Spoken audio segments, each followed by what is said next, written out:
What a beautiful way to start. Thank you so much. That's Jeff Lofton on the trumpet and Graham Reynolds on piano. Perfect. Hi, everyone. I'm Nancy Giordano, and I'm so thrilled to be here in the wonderful and incredibly transformed Austin Music Hall.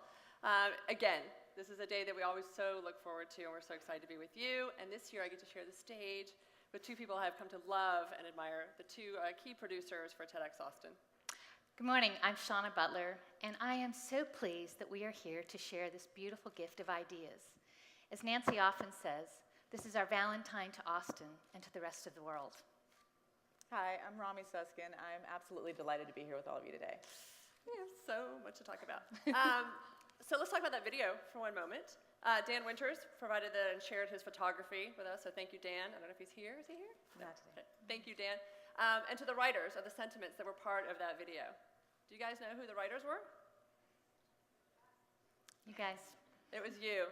Thank you so much for those words of inspiration and direction as we were thinking about this year's theme. We read every single application. So those who wonder whether or not the application makes a difference or not, it does. And we were really, truly, again, inspired by what you guys told us was beyond measure. Yeah, we actually, when we say we read those applications, we read and we reread. And I have to tell you, we are awed and inspired by the ways you engage, the things you care about, and how you act against them. And I have to tell you, there's not a single problem, I'm convinced, not a single problem that if this group were tasked with could not solve it. And we're thrilled that you guys are here, and we get to help you connect in really meaningful ways. I know. Beware. Today, you will run into each other a lot, which we're very excited about. So many... Yeah, I forgot about that. Yeah, we have a whole new thing to tell you about. Yeah. This year we have an official simulcast actually happening over at the Cultural Learning Center, hosted by one of our favorite TEDxers, Dan Pointer. John, excuse me. I was the only... She said Dan, and they went right in. A quick shot here. Compass Learning actually went such a... And here they are. Yeah. Hi, guys. Hey, guys. Yeah. Yeah, I'm sorry, John Pointer. Hello. The good news about having such enthusiasm for TEDxAustin is that we have such a rich pool of applicants who want to be part of it. Each year we're stretched to try and figure out how to do that. So we're really grateful to Compass Learning to provide this whole other space. And we're excited that we get to share it with a group of other people. And we also have the live simulcast happening, the live stream happening right now. And I know that we're joined by a lot of Austin locals, but I think we're also joined from people from all over the world. So welcome, and it's wonderful to have you guys again. Thank you. Thanks for taking time today. All right, so I will have to say, I'll just confess, that when you theme something beyond measure, it takes its toll. We have really worked damn hard to try and live up to that expectation, and I think next year's is going to be think simple. Or don't stay up so late. It'll be one or the other. I'm not sure exactly how it works. But the good news is that we have a bigger team to help us produce this year. So you've got the three of us that were part of the core team, and there's three others that you'll get a chance to meet throughout the day on the stage. We're excited to be able to introduce them to you and as they introduce some of the speakers to you. And I know you guys are eager to get started. So how many of you took us up on our invitation to come without all your gadgets?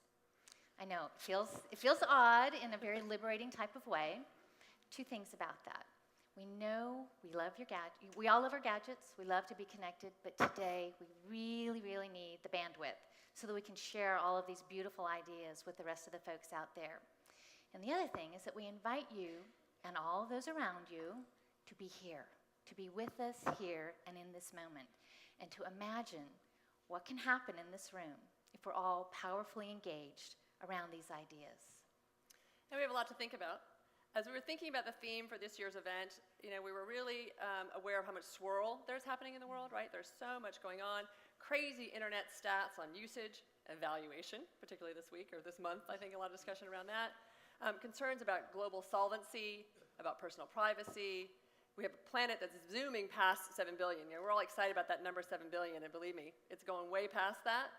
And it was interesting as we talked to folks within Austin how important the growth of Austin is on people's minds, right? Twice as fast as the state of Texas and 3 times faster than the country. So it creates a lot of question around scale. This question it kept coming up and up about how we kept to keep recalibrating the edges of our lives, right? From the infinitesimally small, right, nanos and quantums, to these extraordinarily gargantuan numbers, like trillion-dollar deficits and zettabytes of information. It was a lot for us to kind of wrap our head around as we were thinking about this. And it creates a significant amount of complexity. Complexity can be good, complexity can not be so great. But as we think about the fact that we can aggregate and visualize data in a way that we never have before for new insight, we can crowdsource anything, any way, anyhow, from, again, the teeniest thing to the biggest thing. And we can share, befriend, and like people all over the globe. It's a lot to kind of think about. And I think, again, it creates what I keep, the word that keeps coming up, and actually in emails to me as well, is swirl. Does that word feel right? Yeah. Like we're in this kind of crazy moment. So we can talk about scale, and we can talk about complexity. But the piece that's often left out of that conversation is, what does it mean to be human right now at this time on this planet, right? What grounds us? What connects us?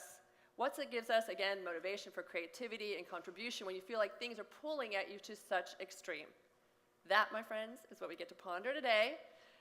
We've themed it wonder, explore, jump. That's really, again, the opportunity that we have together to think about that which is beyond measure. Sound good? We got quite the lineup. Now, before I introduce the first speaker, we always keep it a secret as to who's going to be up. Who has Googled a speaker since midnight last night? See? Now, I will say that as much as you may have learned about them, and the program, again, is extraordinary. Thanks to our friends at GSD&M for putting together a really great, great piece. Thank you, guys. So cool. I will share one last stat that you guys couldn't Google, because only we know, which is how many days our 14 speakers have traveled in the past year away from home, gathering information, gathering insight, making new connections, making new friends. Okay, we only have 14 speakers. They traveled 878 days. So, Mr. Chris will be one. There are two that tied, I think, for about 221 days apiece. They were on the road last year. So again, we're grateful that they took time to be with us. It's an extraordinary thing. And we're going to kick off a big day with a big thinker. Our first speaker is someone who has, again, a really wicked travel and work schedule.